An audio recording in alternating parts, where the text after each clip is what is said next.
Imagine boarding a luxury cruise ship for what you expect to be a relaxing week at sea.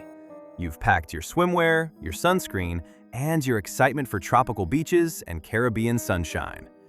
But what if, hours into your voyage, the calm seas transform into a nightmare of chaos, destruction, and genuine fear for your safety? This is exactly what happened to thousands of passengers aboard the Grandeur of the Seas on October 23, 2005. A day that would become etched in maritime history as one of the most intense encounters between a modern cruise ship and an Atlantic hurricane. On October 23, 2005, the Royal Caribbean cruise ship Grandeur of the Seas departed from the port of Baltimore, Maryland, heading toward Bermuda. This is a routine departure for Royal Caribbean. Thousands of passengers every year take this exact route, enjoying the famous Bermuda pink sand beaches and crystal clear waters. The Grandeur of the Seas is a Vision-class cruise ship, part of Royal Caribbean's established fleet since 1996. For nearly a decade, this ship had been reliably transporting passengers across the Atlantic and through the Caribbean without major incidents. The passengers who boarded that October morning had no reason to suspect anything unusual. Weather forecasts are carefully monitored by cruise lines, and October typically marks the tail end of Atlantic hurricane season. The worst of hurricane season, August through October, is usually past its peak by late October. Decisions to proceed with cruise departures are based on sophisticated meteorological analysis. When the captain received the go-ahead from Royal Caribbean's Weather Operations Center, the voyage was deemed safe enough to proceed. But meteorology is not an exact science, and sometimes nature throws a curveball that even the most experienced forecasters don't fully anticipate. At the same time passengers were settling into their cabins, hurricane meteorologists were tracking something extraordinary developing in the Atlantic and Caribbean. Hurricane Wilma had formed in mid-October and was intensifying at a rate that was breaking records. Wilma was not just any hurricane. It would become the most intense tropical cyclone ever recorded in the Atlantic Basin, with a record-breaking central pressure of 882 millibars. To put this in perspective, this represents the lowest pressure ever measured in an Atlantic hurricane. But there was more to the story. While Wilma was wreaking havoc on the Yucatan Peninsula and the Caribbean, another weather system, Tropical Storm Alpha, was also moving through the region. These systems interacted, with the massive Hurricane Wilma eventually absorbing the remnants of Tropical Storm Alpha, expanding Wilma's already enormous area of severe weather.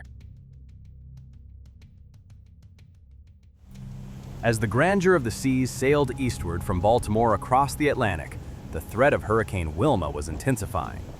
What had begun as a manageable forecasting scenario, a single hurricane that the ship could navigate around, was becoming increasingly complex.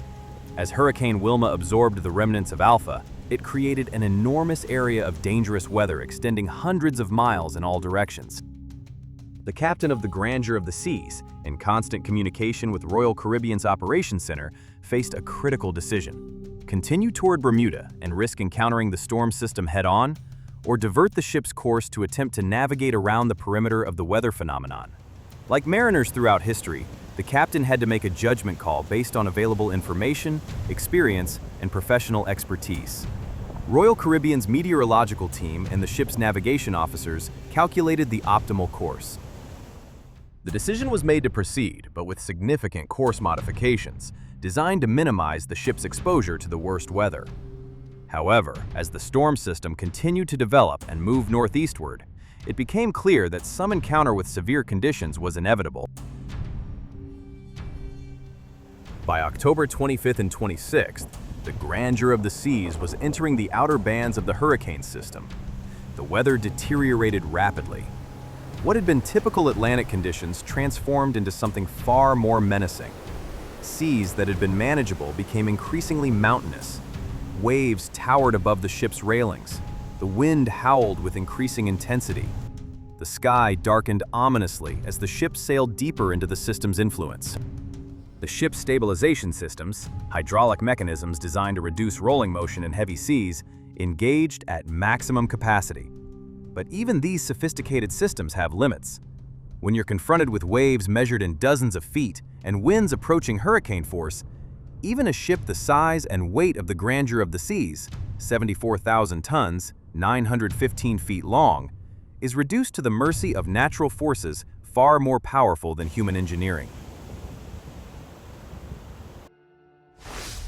The motion of the ship became violent. Passengers reported the vessel tilting at alarming angles. The ship would rise dramatically as a massive swell lifted it, then plunge downward into the trough between waves. This combination of side-to-side rolling and up and down pitching created disorientation and terror for passengers unfamiliar with such conditions. Throughout the ship, the physical damage was evident. Windows throughout the vessel required repairs.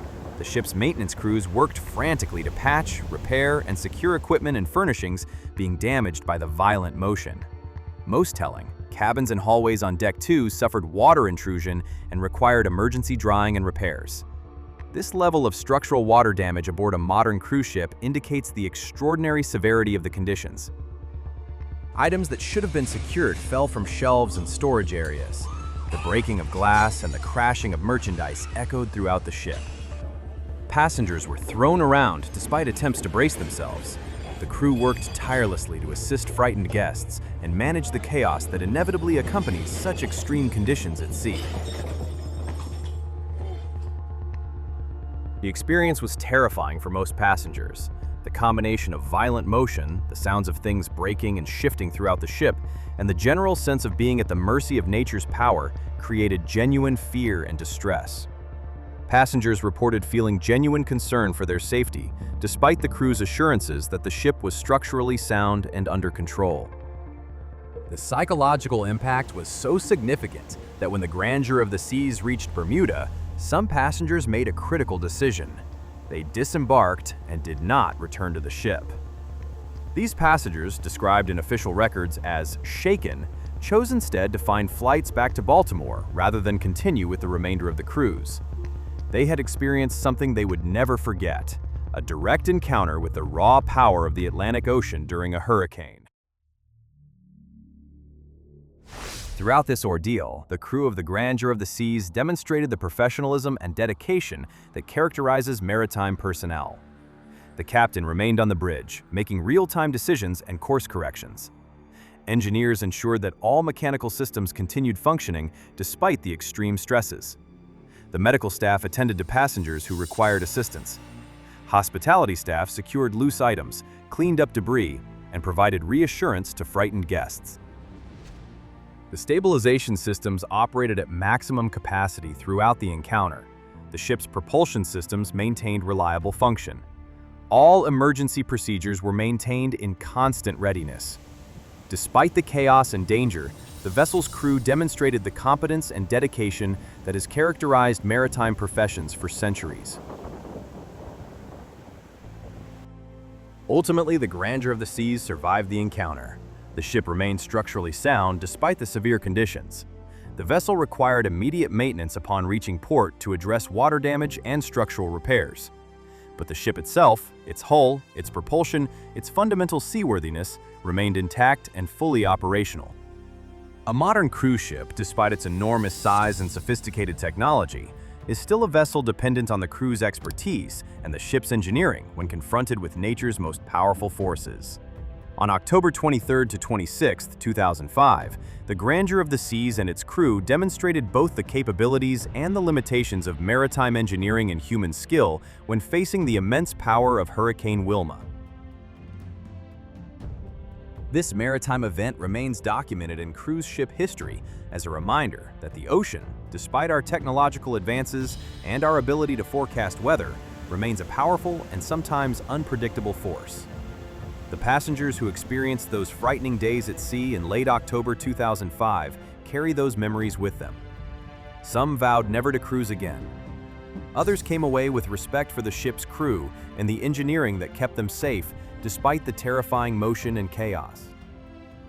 The incident serves as a historical record of what happens when a major cruise ship encounters extreme weather conditions, the damage that can occur, the fear that passengers experience, and the professional response required from crew and ship systems to successfully navigate through one of nature's most powerful phenomena while keeping passengers and crew alive.